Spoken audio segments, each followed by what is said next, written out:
on 1st and 10. Here's Kaepernick. And his throw's going to be incomplete. It's always tough for the guys throwing the football when they think they've got a completion and the ball's almost there, and then someone sneaks a hand or two in and bats it away. Second down here after the incomplete pass.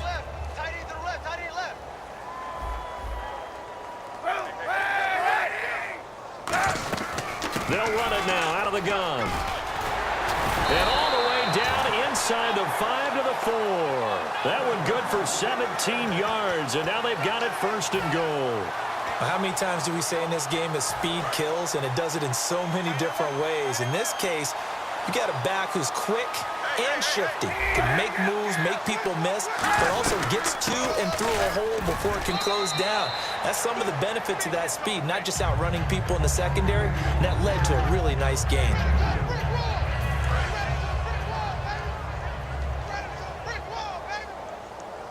And the D-line pinching together must be expecting the run.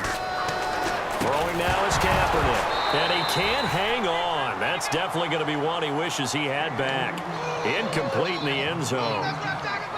After all the preparation, all the practice, a play like that will absolutely break your heart. They had everything they wanted, just unable to complete it.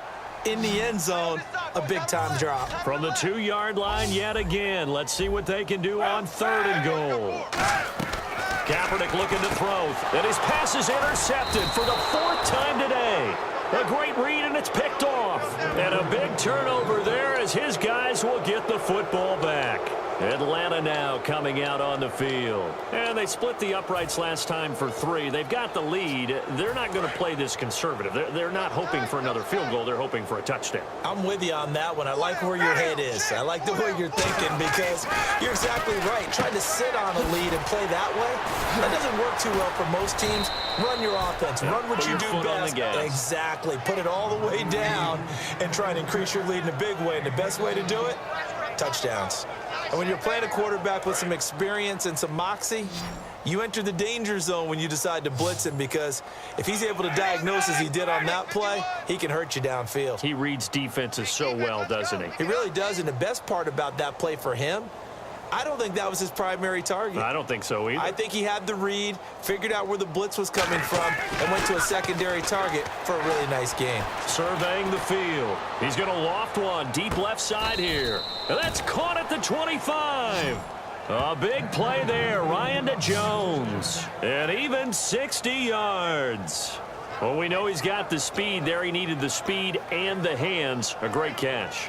And because of that speed, you have to respect it as a defender. So you have to either play off or make sure you're somehow in contact with him, and he's able to do exactly what you said. Use the speed to his advantage and go up and get the football. That's a big-time play right there. Now Ryan going to give it to Freeman. And able to push his way forward here for a good little gain.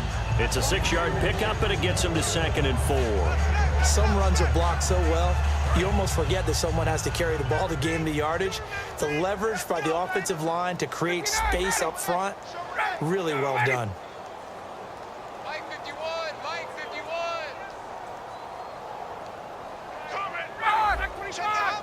They come out here in the eye.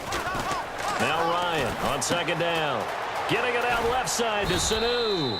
And Brandon, I think Mohamed Sanu had a nice career while he was in Cincinnati, but he really elevated in 2016 in Atlanta. The most catches for himself in a single season. 59 of them, 4 touchdowns. Really a nice compliment to Julio Jones, and he was a nice compliment in Cincinnati. I don't want to say he's not a number 1 receiver, but he plays that number 2 slot well, doesn't he? He does, and I think it's because of his versatility. He can play in the slot. He can play out wide. They can use him as a wildcat quarterback. He has thrown passes in the NFL. In fact, going back to his days at Rutgers, I think he threw 18 passes while he was at Rutgers, so you never know what you're going to get when Mohamed Sanu has his hands on the football. Here's Bosher to kick it away.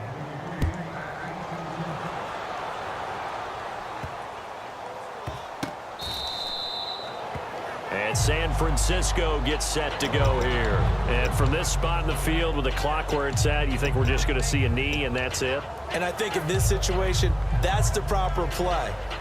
But we do know there's some risk takers out there that may want to take one more shot before the clock runs out. I got him. Hey, check Mike 45. Check Mike 45. Sunday. SOS. A final shot before half for Kaepernick. And he's going to go down. Couldn't get a throw off with the pressure. Maybe that was for the best, as that brings us to the end of this first half of play.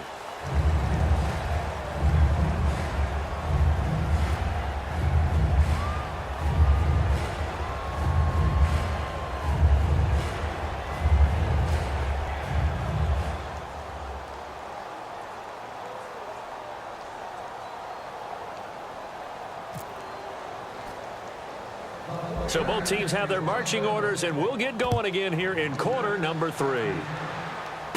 This is fielded at the chalk of the 10. And they're going to start this drive in pretty good shape as they get it up past the 30. So out come the Falcons now. They had a big first half. Now they have a chance to add to that lead here in the opening possession of the second half. And everyone always asks about halftime adjustments, kind of the key phrase. What did you do at halftime? Well, the way they ran offense in the first half, I think they were very calm, congratulatory, but also what they were saying is don't expect them to be the same on defense. They'll be the ones making the adjustments. Let's see what they do, and we'll attack accordingly. And we'll see how they attack here. You know how we get focused at end of the half and into the game situations about how much time's on the board and, you know, what you need to do? Sometimes you don't even have to worry about that. That's just smart football. You know, that kind of a lead, staying in bounds, it burns clock, even in a situation that we're not really focused on it. Hits his target. It's Taylor Gabriel. And he takes this one all the way across midfield into enemy territory down to the 40-yard line. An ex-teammate used to tell me all the time, I hate experienced quarterbacks because no matter what, you really can't hide what you're doing. And I think that right there, he knew right away where the blitz was coming from, where his primary guy was going to be, and he ended up going to a secondary target for a nice... Devontae Freeman, they're not going to get him. Touchdown, Falcons. Devontae Freeman, 39 yards, and the Falcons add on. Well, partner, that was another explosive run, and one thing I've learned in our time in this game, yes, the offensive line has to get a lot of credit, but for big runs to occur, the wide receivers have to block well downfield. And then you have to have a good guy carrying the ball too, right? Oh, without a doubt. You need that difference maker lugging the rock. This is taken at the 3. And he'll get it up past the 20 to the 22-yard line. Now we take a glance at the offense as they work their way back out for their first possession of the second half. They're down in this game. A chance for the offense, though, to put something on the board, get some momentum here in half 2. Try and get things kick-started for them. And you know at the half, they discussed how they were going to get that done. This is where scripting comes into play a lot of the time. How many plays do you script coming out of the second half? Most of the time in the first half, you're scripting 12 to 16. I think in the second half, you're really scripting more like 8 to 10. Kind of a starter or an opener, whatever terminology they use. Just something to get you off to a quick start. Here's Kaepernick. Heat pressure brought in, and the Falcons get there for the sack. Adrian Claiborne able to collapse the pocket and drop him for a loss of 3. And the offense now will try to regroup after the sack on second down.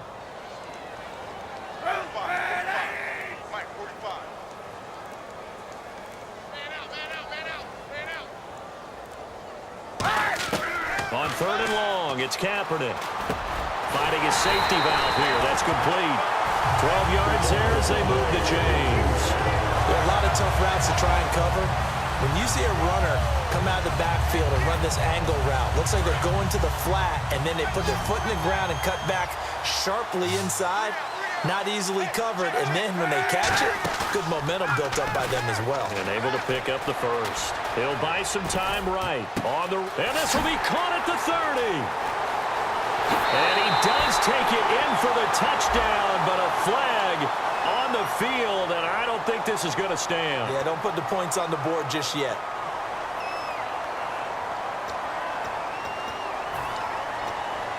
So the defense has put them in a tough spot. It's second and long. They'll come out in the pistol. Again, we'll see the pistol here.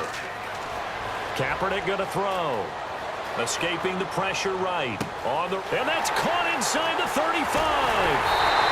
A big play there for the Niners. 56 yards. Usually hitting a deep post pattern, as we just saw there, for a big gainer. That's tough to do. And now a timeout defensively by the Falcons. It's just their first, so 2 remaining as they burn one here in this third quarter. Fresh set of downs here. Hyde, the lone man in the backfield.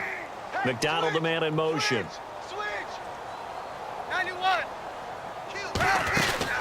He'll get the football here. And he'll get this one down to about the 10-yard line. Just a yard on the first down carry, so it's 2nd and 9.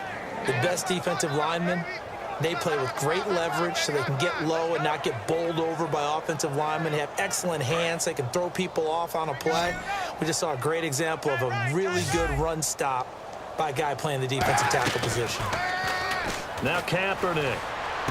That's going to be caught at the 10-yard line. That one good for the completion percentage, but no gain. It'll be 3rd down. And here comes play number 6 on this drive.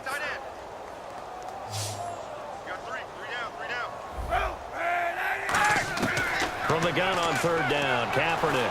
And he's going to be dropped back at the 15-yard line. Adrian Claiborne in there to get him his 2nd sack now of the afternoon.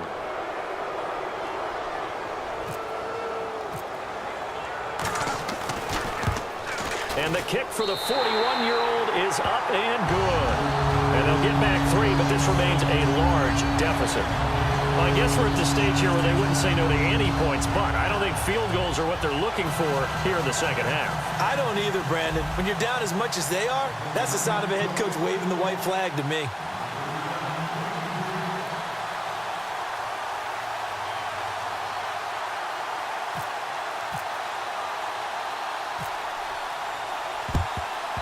And a good job here by the Falcons. Their hands team able to recover.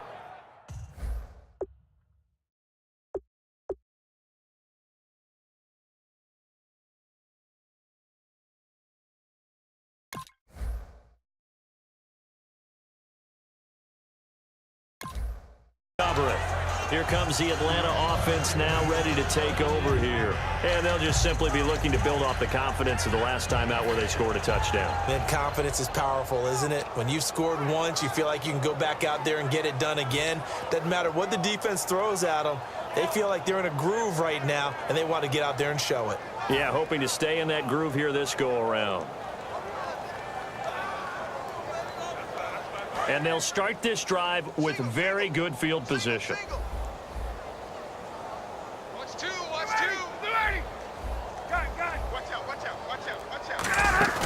Now a play fake here on 1st down. Oh, and he'll just get rid of this one deep. And nearly picked it off. He had a chance to come down with that in the end zone, but it'll wind up just being incomplete. A missed opportunity for an interception would have killed off a drive. They had a chance there to finish things off.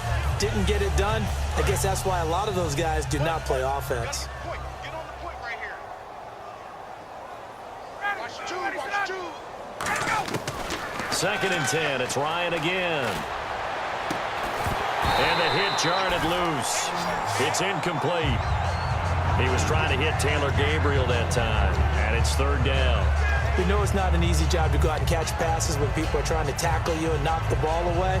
But the bottom line is, that's a pass he's got to have and a pass he should have caught. An extra DB for the 49ers now on 3rd. The wide receiver moving to a new spot. The former Indiana Hoosier here, Tevin Coleman.